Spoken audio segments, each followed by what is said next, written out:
呐，真的是好久不见。我知道是我的问题，我的拖延症真多，我就是很懒，对，很久没有和大家见面了，不好意思。那今天呢是主要想跟大家分享一个好消息，没错，你们猜的没有错，那就是我们怀孕啦！可喜啊！谢谢大家，谢谢大家。如果说你需要我的好运的话，给你我的好运来，我说给你个好运。除了跟大家分享我们的好消息，顺便也跟大家唠唠嗑，开叉一下。当然，跟大家唠嗑的时候手不能闲着。我最近准备做那个蒜油，所以说我就是跟大家一边扒蒜，然后一边跟大家唠一唠我目前的状况啊。之前我发的一些视频，要么就是一起去韩国玩，要么就是比较生活的一些 vlog， 就是很少坐下来我们跟大家比较严肃认真的介绍一下我们自己啊。但是今天的这个主题呢，我觉得是非常有必要，还有我也有义务，然后让大家知道一些关于我们两个的一些基础信息啊，然后大家仅供参考。我是乌娜，今年28岁，然后马上就要到29岁了。然后我的先生，我的老公，他今年他叫 Melvin， 然后我也有时候跟他叫小曾，他目前是31岁，对，31。说错的话，他很不开心的，生怕把他说老1岁啊这种。然后我们两个是已婚状态，然后目前定居在新加坡。我们结婚快5年了，从交往到现在在一起已经快8年左右的时间。这8年的时间里边，我们的感情一直都是很好的。然后我们也没有丁克的打算，而且我们也想说要2到3个小孩子这样子，就是希望能有一个相对来讲，就是容量稍微大一点的家庭。而且我个人的话，我是希望我在35岁之前尽量把孩子都生完，所以我就是觉得在27这个左右的岁数到35，2到3个孩子还比较 manageable。所以我们两个是大概在1年多不到2年前左右的时间开始备孕计划的。那我个人的情况呢，是我是常年都有吃避孕药的那种短期的避孕药。我大概是吃了2年的时间，然后准备备孕的时候，然后我就立马停了。避孕药这个东西就是比较有争议嘛，就是这个就是非常看个人了，看你是选择哪一种避孕的方式。那我的话就是医生给我开了避孕药，然后我就吃了避孕药。按照医生的话来讲，就是吃完之后是可以立马备孕的，就是你可以立马怀孕。但是在我身上的情况就不太是这样的一个比较理想的情况，就是我停完我的避孕药之后，我是将近有1年的时间是完全没有那种自主来月经的，所以那就是何谈备孕呢？我根本就没有在排卵。我这个 case 是属于有一点特别啦，就是不是所有人都是像我这样的，有些人可能像我了解到的，有一些人他们是1-2个月之后就自主来月经，有的人是3-4个月，有的久一点的是我听到的是6个月，目前为止我还没有听到比我还久的，所以这个真的是非常看个人。所以说我们就是在一个我这样的身体状态下，然后我们去备的孕。我们两个的备孕准备没有说做的特别的足，很多人可能会提前1年或者是半年，然后就是吃叶酸啊，然后补充一些维生素。但是我的话是没有，我只是有吃叶酸，但是还是那种想起来就吃一下，比较佛一点。小曾的话他是不喝酒不抽烟的，所以他就是没有什么要准备的。我的话就是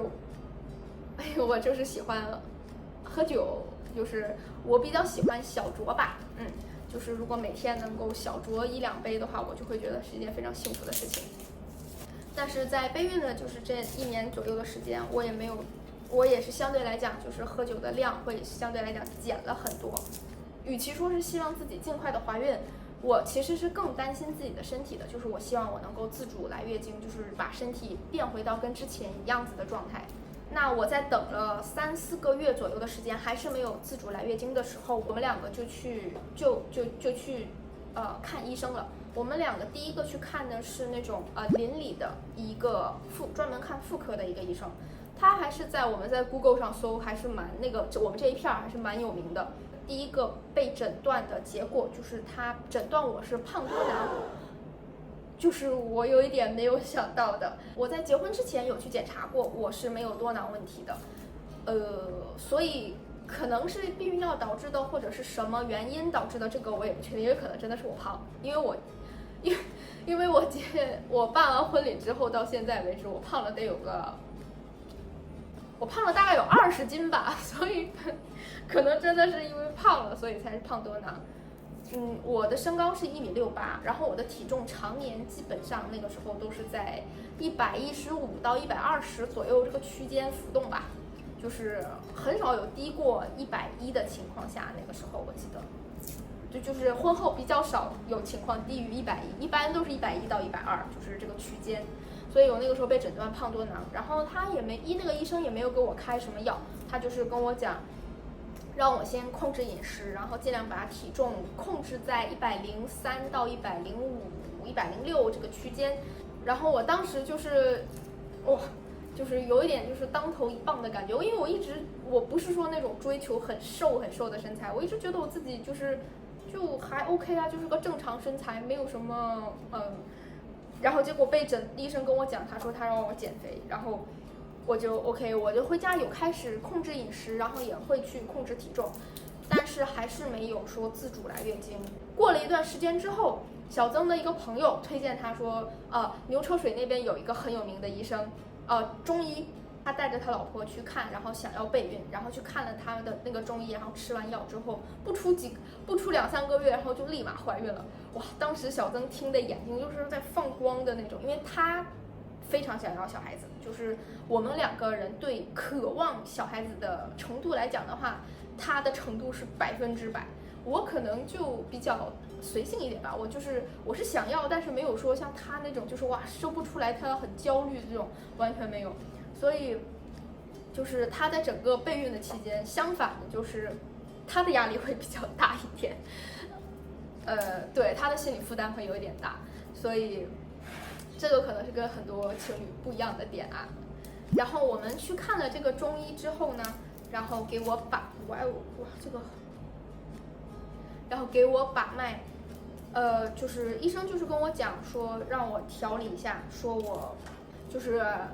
就是中医就是调理女生的这一些，没有说什么特殊的别的，就只是说给我开了一个药，开了中药让我调理身体。然后小曾呢说他是虚啊，不是咱们中国的那种虚哈。我们吃了大概3个月左右的中药，然后我记得那一次是我们回去复诊的时候，医生把着我的脉，然后他摸，然后之后问我你还没有来试啊？然后我说我没有，然后他又摸，他说不应该呀。然后他摸着我的脉象，他跟我讲，他说这个脉象按道理来讲你已经被我调好了，应该来月经了，为什么你还没有来？你快点去看西医吧。我整个人就是当一个中医他跟你讲让你赶紧去看西医，我当时就觉得我天哪，大事不妙，就是我是不是没救了，就是这种感觉。当天小曾立马请了假，然后我们就是从中医馆出来，然后就开始在网上搜，就是新加坡的一些私立的医院，专门看那个妇科的，或者什么不孕不育啊那种。然后之后我们就挨个打电话，就是那种排名比较靠前啊，或者是比较有名的就挨个打电话。然后之后看哪一个有空，因为他们这些私立的诊所都是要提前预约的，所以说我们就是挨个打，终于打到了一个在那个猫医Novena，我忘了他是在猫医Novena还是在猫医 Orchard， 反正就是猫医里边有一家叫 Astra， 应该是叫 Astra， 他们家看不孕不育的，然后我们立马就冲过去了。然后那个医生也是一个也很友善的一个老 uncle。做完我身体的一些检查之后，然后就是直接推翻了最一开始我在邻里的诊所看的医生的诊断，就是他直接推翻了，说你根本就不是胖多囊，你是有多囊问题，但你根本就不胖。他说你不要听他乱讲。所以我当时就知道了自己是多囊，但不是胖多囊。是什么问题引起的多囊？这个好像多囊是非常常见的一个问题，所以我也就没有太细究吧。然后后来这个医生就给我开了那种药，就是我记得是吃5天，还不是吃几天，然后就会来月经的一个药。就是那一次他让我去预约检查看我的输卵管是不是通的，我的输卵管是完全没有问题的，我看那个图像，就是那个图像上是很痛的这样子。哇，这个手术哇，真的是就是我不知道你们有没有姐妹做过啊？这个哇，这个真的是痛到半死啊！哇，真的那个哎，那个阳光走了，我美好的阳光。那个手术室里面真的是又冷又空，而且那个床又贼硬，就是那种90度直角的那种方块床，就不是床，就是个板子，大铁块的那种感觉。就是在那个东西插在你身体里面的时候，它还让你的腿往上去往下来，就是让你上来下去。我已经疼得要死了，然后它还让我上来下去，反正就是这个插输卵管的这个经验真的是，反正哇，就对我来说真的是个阴影。我这段期间呢是有吃好几次他给我说那个来月经的那个药，然后我也去检查了我的输卵管，然后我还是没有说自主来试，如果不吃药我还是不来试的。于是这个医生最后就给我开了一个排卵针，然后我当时就是我的天哪，已经到这么严重的，已经这么严重了吗？然后正好他赶着测，就是我吃那个药，然后去测那个时期，他推，结果推算的是大年初一的早上，我需要给自己来一针，是看看可不可以怀上。然后当然了，大家已经看到了我的新年的 vlog， 已经是累到，就是我人已经都不知道在哪里了，就怎么可能会怀孕呢？那也是我唯一一次打了排卵针。就很好笑的就是小曾他根本就不敢给我打，我不知道他怕什么，就是那个针头也很细，然后就是这样插进来，然后这样插进来也完全不会疼，反正就是他不敢给我打，然后我就自己就是就这样打了。那这一次尝试就是以失败而告终，我已经检查了我这边，然后医生建议小曾也去检查一下他的精子质量，结果就是他的精子活跃度不是很高，然后医生给他开了一点维生素。在这里我真的是强烈的建议大家，就是如果你想做这种检查的话，如果你们在备孕的话，不要说女生先做，然后男生再做，两个人最好一起做，就是会省时间，然后也有省精力，也不用说来回跑医院这个样子。然后重点是也不会搞心态啊，对不对？就可能咱们女生可能都还好吧，去检查这个，很多男生他们其实是不喜欢。他们可能是有一点点抗拒去检查这个的，小曾就是其中一员，我不知道他为什么会有一点抗拒，所以说才会拖到过年之后，不然的话我在做输卵管检查的时候，他就已经检查好他的精子质量了，可能过年的时候我们就能够怀上呢，这个也是一个不好说的问题，对不对？然后过完年之后，终于中国开放了，天哪，我终于可以回家了，我真的是。就是疫情整个3年，我从办完婚礼，然后到今年过年为止，我都是没有回过家的。我从来没有这么久没有回过家。订了2月份的机票，2月头的机票，然后回国，然后在国内度过了非常快乐的1个月的时间。国内的酒又便宜，对不对？然后又赶上是冬天，对不对？所以说很久没回家了，对不对？就备孕这些就开始就天天，不能天天啦，就经常就是点外卖呀、把酒言欢呐，还有什么看电影啊，就是见各种亲戚啊，就是每天都过得很开心这样。跟我妈一起去做个脸啊，然后没事小烧烤撸起来呀。然后那个也是我第一次去凿冰窟窿，你们有凿过吗？有没有北方的小伙伴凿冰窟窿去钓那个鱼？凿冰窟窿，我记得还是很有趣的一次经历，很好玩。然后我回国的。也不能说主要目的啦，就是其中还有一个小目的，就是我妈说让我回国去看一下中医，然后让我调理一下身体，让那边的中医给我把脉，中医给我开了很多中药，然后我的打算就是我不要在中国的时候就吃，那样的话我什么都吃不了了，然后我就是打算我要带回新加坡再吃。我不知道是不是因为过年的时候我打了那个排卵针，它促进我，就是它催促我排卵，还是因为我在国内过得太开心了，整个人身心比较放松。令人惊奇的事情就这样发生了，就是我2月头回的国，然后我2月底是第一次自主来了月经，就是一件但对于我来说真的就是天降喜讯，就是非常开心，就是我终于自主来月经了。我现在想一想的话，就是我觉得这2个原因可能都有吧，就是又打了排卵针，促进排卵，然后我又心情比较放松，然后就自动来世了，我是这样想的。然后我就改签了机票，然后在中国又多待了几天，没错，非常愉快的决定。我的3月份、4月份就是在这样比较放松、比较轻松的一个节奏下度过的。然后那个时候，我记得我们去了 MBS 去 staycation 啊，然后去玩啊，去到处逛啊，然后赶一些集市啊，这一些，就是尽量就是放松，对，放松的一个状态。当然，最好的对我来说最好的 news 就是我2月份的时候自主来月经，3月份也有，就是我后来就是我的身体恢复了正常，我每个月都有自主来月经了。这个是我觉得是最开心的事情。然后也就是那段时间我其实有拍了很多视频，但是都压箱底了，就是没有传上来。然后也就是那段时间，然后我是第2次喜羊羊了，又阳了一次，然后我去当了群演，我终于免费去给人家当群演，因为我可以见到我喜欢的明星，所以就是整个3、4月过得都比较充实快乐，比较放松。下面就是最重要的5月份，5月份真的是一个非常忙的一个月啊，就是我的身体也忙，然后我也忙。大家应该都知道，就是备孕的时候你要去检查一下你的牙齿，如果你在孕期的期间你的牙有什么问题的话，其实是不好解决的，也不好做一些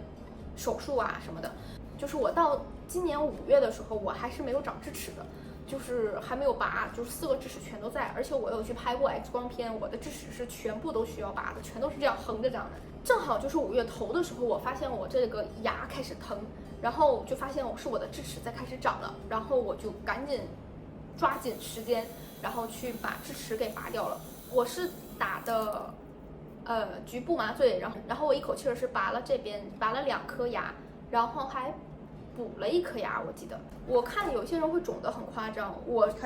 肿得很夸张，整个脸这边就都是方的，就是到这样。我的下巴这边就是双下巴都肿出来了，整个这边的下巴，我这边是完全没有碰到的，但是我的这边已经都肿到了这里。然后而且就是我看他们好像3天之后基本上都会快都已经快消好了。我的话是完全没有，就感觉消的比人家慢，而且肿的很夸张，这边都在肿，而且总有种低烧的感觉，然后就是身体也不是很舒服，我就感觉我是不是感染啦，还是什么原因造成的。然后那段时间我就是在线上线下也好，我都有去看医生，然后不同的医生都给我开了不同的药，然后我这个谨遵医嘱的人我就是都吃了，因为我真的非常希望自己快变好，因为5月13号有 BLACKPINK 的演唱会。那也是我这人生第1次去看演唱会，所以说我就是还是有一点点，大概可能像能肿一点点，然后我就是去看了演唱会，然后看了演唱会没多久我又得流感了。不知道为什么这5月整个人都很脆弱，就是得流感的时候是更糟糕的，就是真的是躺在床上真的很不舒服，就连续有1、2天就是可能就能在床上躺半天，就头很沉，然后就是怎么样都不舒服，然后也是一样吃了不少的药，然后过了2天之后，我稍微好了一点之后，我又去做了激光，我去做了脸，我去做了 laser。我本来是就是简单的想去看一下皮肤科，就是看看有什么问题啊，或者是我可以我本来以为我要预约下一次再去做激光还是什么，结果我当天去，然后那个医生讲，你现在可以做这个激光，你要做吗？然后小曾就说，反正来了做就做呗。然后我就然后之后我就那样傻愣愣的，然后我就去做了激光，然后我就是正常就是这样自己过自己的生活。整个3、4月我就是沉浸在我能自主来月经的这个喜悦里边，我完全没有说去管我什么时间排卵，或者是因为我吃中药嘛，那段时间吃了很多药，所以我都是没有说再去备孕的。这3、4月份我根本就没有去测我有没有怀孕还是什么，就完全没有管。5月底的那天晚上，我也不知道我为什么会去测，就是感觉好像就是被人操控了一样的那种感觉，而且我当天晚上还喝了1瓶啤酒，所以就是我先看到了结果之后，然后是2条线，一条实实在在的，另外一条是比较浅的，但没有说非常浅，就是很明显能看到。就如果说这个是新冠的话，那我绝对就是阳了。我当时就愣了，我当时在想，我是不是拿错试纸？我是不是把那个排卵试纸拿出来了？然后我还看了一下那个包装，没错，是验孕试纸。然后我当时整个人就是有一点疑惑吧。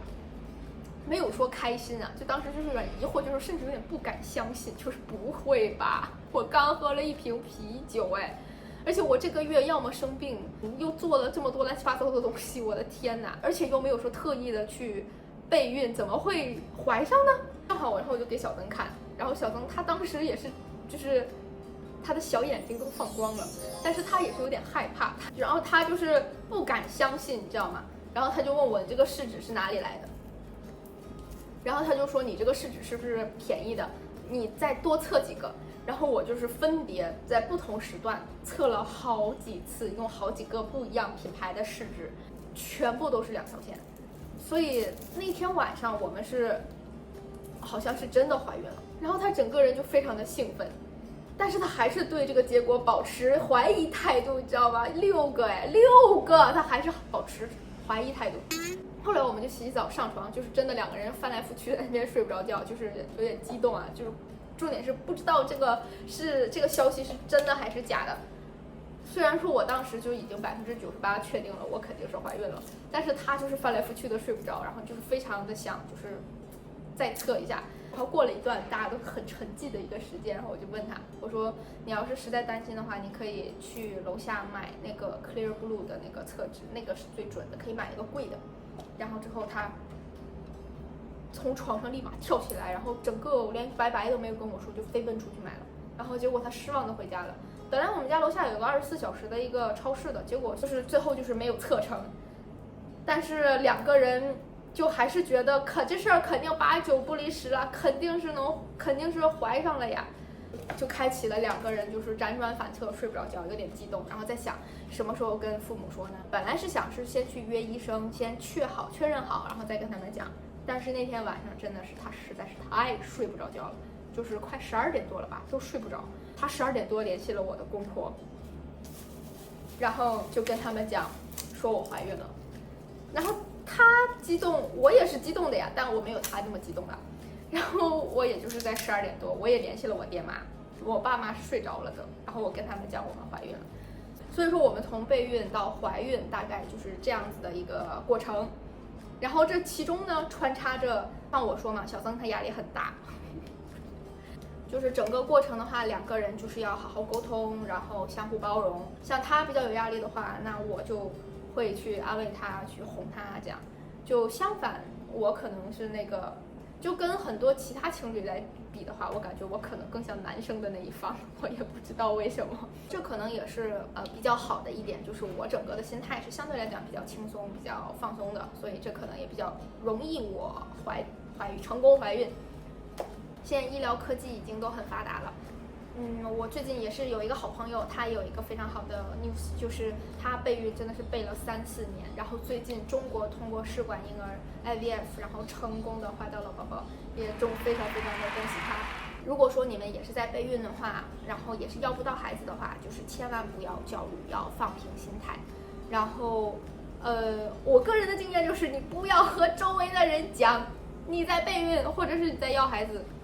就是有些压力是来自无形的，就是可能他是真的是出于好心问你，哎，你最近过得怎么样？你有没有要到孩子？但是就是可能他在问你的时候，你的 mental 是经历了什么事情，然后你可能有一点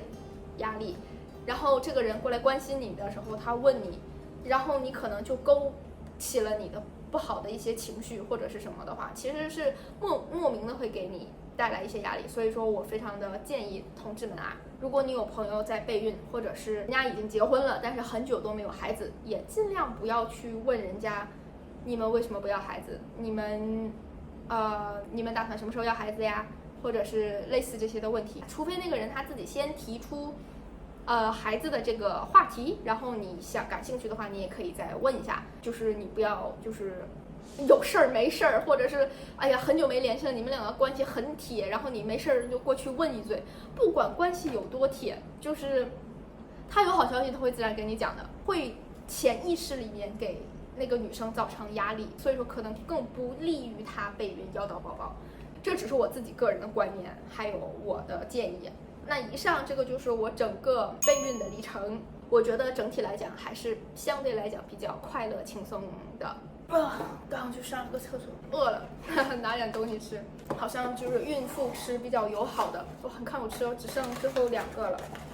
真的很好吃哎。就是有的时候下午啊，比如说这个时间